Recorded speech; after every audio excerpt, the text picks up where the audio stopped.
Everyone, आप सभी का स्वागत है आपके अपने यूट्यूब चैनल वाईएम के एजुकेशन क्लास पर फ्रेंड्स। तो आज फिर से हम लेके आ गए हैं क्या यूनिट 6 आपके समक्ष। यूनिट 6 आज हम पढ़ेंगे क्या। यूनिट 6 हम पढ़ रहे हैं। यूनिट 6 में देखिए क्या है कि शैक्षिक शोध फ्रेंड्स, और पेपर 1 यूनिट 2 उसमें भी शोध अभिवृत्ति के लिए आप इस वीडियो से पढ़ सकते हैं। तो फ्रेंड्स, इस चैनल पर कंप्लीट एजुकेशन सब्जेक्ट पढ़ाया जाता है यूजीसी नेट के लिए। तो अगर आपने भी अभी तक सिलेबस कंप्लीट नहीं किया या आप बेहतर तैयारी कर रहे हैं तो भी एकदम क्लियर कॉन्सेप्ट बेहतर तरीके से समझने के लिए इस चैनल को ज्वाइन करिए। आपको बहुत अधिक इससे लाभ होने वाला है। ना मानो तो ज्वाइन करके देखिए फ्रेंड्स, एकदम क्लियर कॉन्सेप्ट आपको मिलेगा, सारी चीजें समझ में आएंगी जो अभी तक आप नहीं पढ़े थे। तो आप इस चैनल को ज्वाइन करिए। तो देखिए जल्दी से करते हैं स्टार्ट। क्या क्रियात्मक शोध, देखिए कल की वीडियो में हमने सुबह पढ़ा था क्या, इसके प्रकार हम पढ़ रहे थे। तो उसमें 3 प्रकार हमने आपको बताए थे क्या, मौलिक शोध या मूलभूत अनुसंधान, प्रयुक्त क्रियात्मक अनुसंधान। देखिए मौलिक अनुसंधान जहां नवीन सत्य एवं सिद्धांतों की स्थापना करता है, वही क्रियात्मक अनुसंधान नित्य की क्रियाओं में सुधार एवं विकास करने का प्रयास करता है। तो देखिए क्या है कि मौलिक अनुसंधान जो आपने पढ़ा था उसमें क्या होता है कि नए नए सत्य और सिद्धांतों की स्थापना की जाती है। देखिए मौलिक अनुसंधान में आपने यहाँ पे ये तो पढ़ लिया कि नए सत्य एवं सिद्धांतों की स्थापना की जाती है, लेकिन इसमें किसी नए नई खोज या आविष्कार, ये मौलिक अनुसंधान जो होता है इससे किसी नई खोज या आविष्कार में कोई योगदान नहीं मिलता है। इससे होता क्या है, जो मौलिक रिसर्च मूलभूत अनुसंधान, उसमें क्या होता है कि नए सत्य और नए नए सिद्धांत, उस रिसर्च से क्या करेंगे कि नए नए सिद्धांत आप किसी भी फील्ड के लिए विकसित कर सकेंगे। तो ये चीज है। और सीधे सीधे ये नहीं कि मौलिक अनुसंधान सीधे आपने किया और किसी चीज का आविष्कार कर दिया, कि खोज कर दी कि ये चीज बस तुरंत तैयार हो गई, ऐसा नहीं। मौलिक अनुसंधान से क्या होता है कि नए सत्य और सिद्धांतों की स्थापना की जाती है। तो ये यहाँ पे ये बात भी हमने स्पष्ट कर दी, क्योंकि पिछले वीडियो में आपने पढ़ा था कि मौलिक अनुसंधान से कोई आविष्कार और खोज नहीं होती। फिर होता क्या है, जब मौलिक है तो उससे खोज के लिए किया जाता है। ये कंफ्यूजन दूर करने के लिए हमने बता दिया कि इससे क्या होता है, सत्य एवं सिद्धांतों की स्थापना। तो देखिए, और लेकिन क्रियाशील अनुसंधान से क्या होता है, इससे नित्य क्रियाओं, जो नित्य की क्रियाएं प्रतिदिन की एक्टिविटीज होती हैं उनमें सुधार एवं विकास करने का प्रयास किया जाता है। देखिए शिक्षा के क्षेत्र में ये बहुत उपयोगी सिद्ध हुए हैं। ये देखिए किताब की सारी लाइनें नहीं है, ये हाईलाइटेड जो मेन मेन पॉइंट हैं वही सिर्फ टाइप हैं इसमें, इसीलिए बड़े ध्यान से क्या है, ये करता ऐसे नहीं, करता ऐसे लिखा जाएगा फ्रेंड्स। इसमें अनुसंधान करता बाहरी व्यक्ति नहीं होता है। कौन होता है, विद्यालय का ही व्यक्ति होता है। जैसे मान लीजिए, अब देखिए क्रियात्मक अनुसंधान ज्यादातर देखिए नित्य की क्रियाएं ऐसे कैसे, जैसे मान लीजिए विद्यालय ले लिया आपने, विद्यालय के क्षेत्र में ये अधिकतर प्रयोग किया जाता है। तो उसकी जो आपने क्या रिसर्च किया कि क्या क्या कमियां हैं, किन किन सुधारों की आवश्यकता है, पूरे ये खोजबीन आपने की। तो ये है, मतलब विद्यालय के क्षेत्र में बहुत उपयोगी है क्रियात्मक अनुसंधान। देखिए बाहरी व्यक्ति नहीं, इसमें कोई वैज्ञानिक नहीं आपको ढूंढना पड़ेगा कि विद्यालय में आके वो रिसर्च करे। लेकिन क्या करना, वहां पे बाहरी व्यक्ति कोई नहीं, सिर्फ शिक्षक। शिक्षक ही क्या, जैसे क्लासरूम के बारे में रिसर्च करना, क्या कमियां हैं, बच्चे क्यों नहीं सीख रहे, या और जो भी अरेंजमेंट है, तो वो एक शिक्षक ही कर सकता। बाकी और मैनेजमेंट विद्यालय का है, उसके बारे में अगर रिसर्च करना है कि क्या कमियां हैं और किन किन नियमों को बदलना है, परिवर्तित करके और अधिक उसमें सुधार करना है, तो भी विद्यालय का अधिकारी कर्मचारी, जो भी प्रिंसिपल और मैनेजर हैं, वही क्या करते हैं, ये काम कर सकते हैं। तो फ्रेंड्स ये है क्रियात्मक अनुसंधान। और सिर्फ विद्यालय ही नहीं, इसी प्रकार से जैसे कोई और संस्था ले ली, कोई कंपनी फैक्ट्री है या कोई और चीज ले ली जिसमें नित्य की जो क्रियाएं, तो उनमें ये क्रियात्मक अनुसंधान किया जाता है फ्रेंड्स। तो ये है क्रियात्मक अनुसंधान। आई होप आपको समझ में आ गया होगा। इसकी कुछ विशेषताएं हैं देखिए क्रियात्मक अनुसंधान की, जिससे और अधिक क्लियर हो जाएगा। बड़े ध्यान से देखिएगा। क्या देखिए, ये पॉइंट नंबर नहीं डाले, लेकिन एक एक पॉइंट है, ये नंबर वाइज ही है, कोई फालतू की चीज थ्योरी नहीं है। तो देखिए क्या है, शिक्षा आदि व्यवहारिक क्रियाओं की दैनिक, जो भी अभी आप पढ़ चुके हैं, दैनिक समस्याओं का विधिवत अध्ययन किया जाता है इसमें, किसमें, क्रियात्मक अनुसंधान में। इसमें विशेषज्ञ होना आवश्यक नहीं, जो कि अभी-अभी हमने आप बताया आपको। दैनिक समस्याओं का अध्ययन व्यावहारिक क्रिया में सुधार एवं विकास की दृष्टि से होता है। तो दैनिक क्रियाओं का अध्ययन क्यों किया जाता है? देखिए, जब रोज-रोज स्कूल में पढ़ाया जाता है, रोज की क्रियाएँ होती हैं, तो उसमें जब कुछ कमियाँ या कोई प्रोग्रेस होती नहीं दिखाई दे रही है, कमियाँ नज़र आ रही हैं, तो फिर आप देखेंगे ये कमी क्या है और क्यों है और इसमें कैसे सुधार किया जाए। तो ये रिसर्च आप करेंगे, तो यही क्या है कि व्यवहारिक क्रियाओं में फिर सुधार करेंगे, आपकी जो कमियाँ लगी आपको, सर्च किया आपने, फिर सुधार करेंगे, तो ये है। उसके बाद देखिए, सभी कार्यकर्ता वैज्ञानिक दृष्टिकोण से कार्य करते हैं। पूर्वाग्रह एवं पक्षपात से बचने का प्रयास करते हैं। देखिए, एक शब्द है पूर्वाग्रह, ये आप जानते होंगे, अगर नहीं जानते तो पूर्वाग्रह का मतलब होता है, मतलब नकारात्मक धारणा, नेगेटिव विचार। तो क्या है, पूर्वाग्रह एवं पक्षपात से बचने का प्रयास करते हैं। पूर्वाग्रह मतलब जैसे कि अब मान लीजिए आपने ठान लिया क्या कि ये जो कमियां हैं अब इनमें सुधार हो ही नहीं सकता, एक पूर्व धारणा बना ली, तो वही क्या है, पूर्वाग्रह। लेकिन ये जो है इससे क्या बचा जा सकता है रिसर्च कर इससे। तो देखिए, क्रियात्मक पद्धति में जनता, ये जनतांत्रिक है फ्रेंड्स, जनतांत्रिक एक ही में जनतांत्रिक मूल्यों को स्थान दिया जाता है। उनके क्षेत्र संकुचित होते हैं, अधिक साधनों के, देखिए ये होता है नहीं, होते हैं।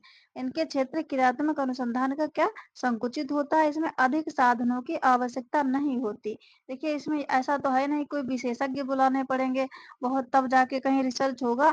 ये किसी विद्यालय में अगर हो रहा तो वहाँ के सारे जो भी शिक्षक हैं, प्रबंधक हैं, प्रिंसिपल हैं, ये रिसर्च कर लेंगे। और किसी कंपनी फैक्ट्री में तो वहाँ के अधिकारी कर्मचारी वो भी वहाँ पे रिसर्च कर सकते हैं। इसमें क्या है कि अधिक साधनों की इसीलिए आवश्यकता नहीं होती है। ये भी इसकी एक विशेषता है। शोधकर्ता इसका मूल्यांकन स्वयं भी कर सकता है। तो जो भी रिसर्च कर रहा है, मान लीजिए विद्यालय या संस्था में, तो वो जब उसने रिसर्च किया तो उसका मूल्यांकन स्वयं कर सकता है। जैसे मान लीजिए किसी विद्यालय में प्रबंधक ने कुछ कमियाँ निकाल के फिर उसमें सुधार किया, तो वो स्वयं भी अनुभव कर सकता है, उसका मूल्यांकन कर सकता है कि अब कितना परिवर्तन हो गया है। तो यही है कि क्रियात्मक अनुसंधान में क्या होता है, मूल्यांकनकर्ता स्वयं इसका शोधकर्ता स्वयं इसका मूल्यांकन कर सकता है। इसकी रूपरेखा लचीली होती है। लचीली मतलब इसमें परिवर्तन कर सकते हैं। मान लीजिए आपने रिसर्च किया, ये कमियाँ हैं, फिर उसको सुधारा, लेकिन फिर भी आपको कुछ परिवर्तन नहीं दिखाई पड़ा। जैसे मान लीजिए किसी विद्यालय में है, तो क्या करेंगे, फिर उन विधियों में और फिर से परिवर्तन करेंगे। तो यही है क्या, इसकी रूपरेखा लचीली होती है क्रियात्मक अनुसंधान की।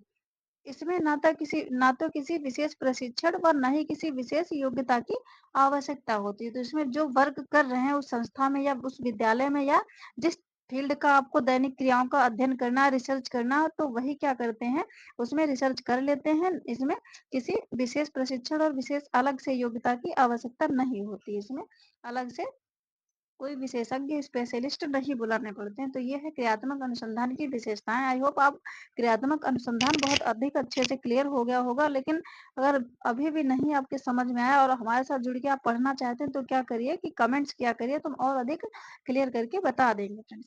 तो देखिए, नेक्स्ट, प्रयुक्त शोध या अनुप्रयुक्त अनुसंधान, अप्लाइड रिसर्च कहते हैं इसको। ये क्या है, देखिए प्रयुक्त शोध में क्या होता है, शोधकर्ता का एक विशिष्ट उद्देश्य होता है। वो उद्देश्य क्या होता है, जो रिसर्च कर रहा होता शोधकर्ता, उसका एक विशिष्ट उद्देश्य क्या होता है, यहाँ वो शोध इस परिप्रेक्ष्य में करता है कि उसके निष्कर्ष द्वारा किसी समस्या का समाधान हो।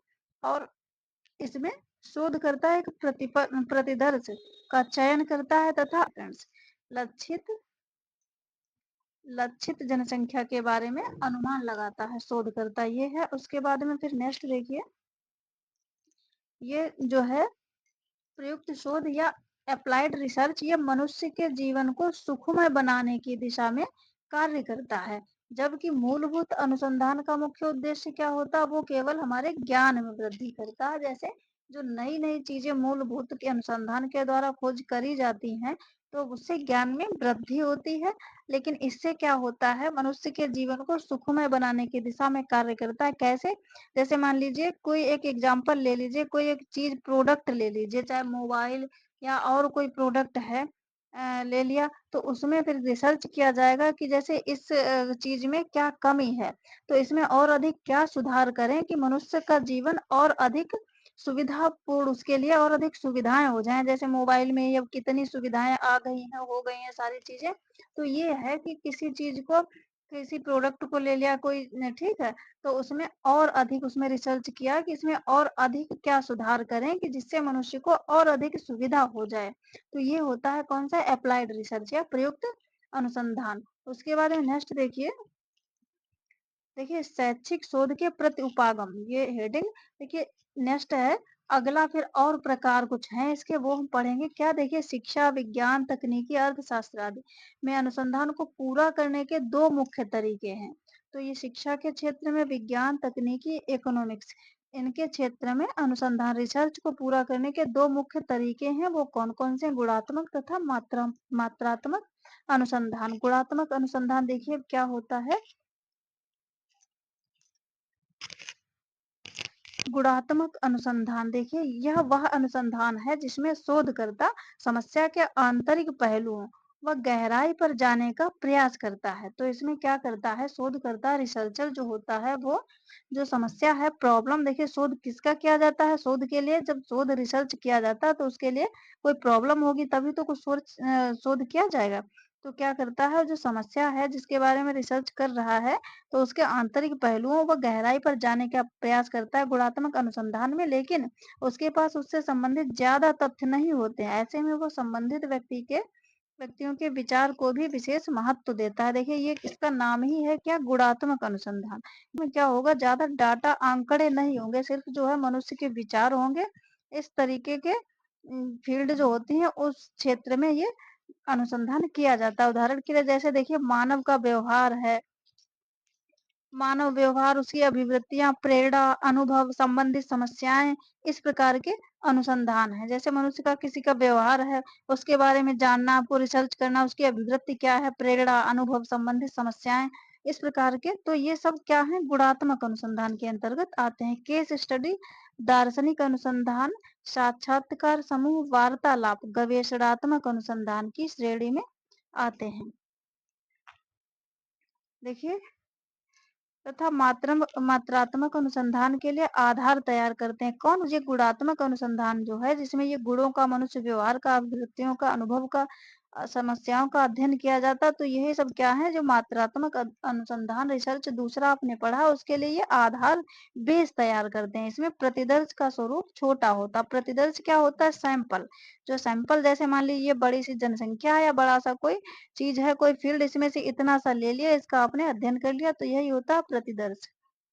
नेक्स्ट देखिए उसके बाद में मात्रात्मक अनुसंधान क्वांटिटेटिव अनुसंधान रिसर्च क्या है। देखिए यह उस प्रकार का अनुसंधान है जहां शोधकर्ता के पास पर्याप्त डाटा आंकड़े होते हैं जिसको वो सांख्यिकीय तकनीक के द्वारा परिणाम में परिवर्तित कर सकता है। भाई शोधकर्ता के पास क्या होंगे? डाटा होंगे आंकड़े होंगे जो उनका वो विश्लेषण करेगा उसके बाद में वो परिणाम में परिवर्तित कर देगा। तो मात्रात्मक अनुसंधान करते समय शोधकर्ता क्या करता है घटना के संबंध में जो भी समस्या है या घटना है प्रॉब्लम उसके बारे में आंकड़े एकत्रित करता है जिसके लिए वो साक्षात्कार सर्वे निरीक्षण आदि विषयों का प्रयोग करता है। तो जब आंकड़े एकत्रित करेगा तो कहीं से ऐसे ही तो उठा नहीं लेगा उसके लिए क्या करता है जैसे साक्षात्कार विधि के द्वारा और सर्वे करके निरीक्षण करके इन विषयों से क्या करता है वो आंकड़ों को एकत्रित करता है। फिर क्या करता है इसमें शोधकर्ता ऐसे चरों का प्रयोग करता है चर वेरिएबल्स हमने बताए थे और अगले जो टॉपिक इसी में आएगा यही रिसर्च की जो यूनिट चल रही है वेरिएबल्स का पूरा टॉपिक ही है उसमें आप और अधिक अच्छे से पढ़ेंगे कि वेरिएबल्स चर क्या होते हैं। तो इसमें देखिए शोधकर्ता ऐसे चरों का प्रयोग करता है जिसका अंकीय मान हो। देखिए ये बड़ी की मात्रा होगी अंकीय मान हो मतलब ये गणितीय मान हो ऐसा समझिए नंबर्स में जिसको काउंट किया जा सके। तो चर में कार्य कारण का संबंध स्थापित करता है। तो ये है मात्रात्मक अनुसंधान। ठीक है इसमें डाटा आंकड़े जिसको अंकों के रूप में कलेक्ट किया जाएगा फिर जो है कुछ निष्कर्ष निकाले जाएंगे। उसके बाद में देखिए तो ये है फ्रेंड्स अनुसंधान। उसके बाद में फिर कल जो है बहुत ही इम्पोर्टेंट चीज हम पढ़ेंगे क्या बेस्ट एवं काहन। बेस्ट एवं काहन ने एक मिनट बेस्ट एवं काहन इनके अनुसार अनुसंधान के प्रकार जो कि बहुत ही इम्पोर्टेंट है क्या? ऐतिहासिक अनुसंधान, वर्णनात्मक अनुसंधान, प्रयोगात्मक अनुसंधान, इन्होंने क्या कुछ बताया है ये सब हम पढ़ेंगे। तो फ्रेंड्स अभी आज की वीडियो अगर पसंद आई हो तो अनुसंधान, क्रियात्मक अनुसंधान, अप्लाइड रिसर्च, ये सारी चीजें अगर समझ में आए तो वीडियो को लाइक कर लीजिए। इसी प्रकार से सिर्फ इम्पोर्टेंट एकदम क्लियर कॉन्सेप्ट में पूरा नहीं, थोड़ा थोड़ा जितना जरूरी है उतना आपके समक्ष हम लेके आएंगे। इसके लिए बाय के एजुकेशन क्लास को ज्वाइन करिए।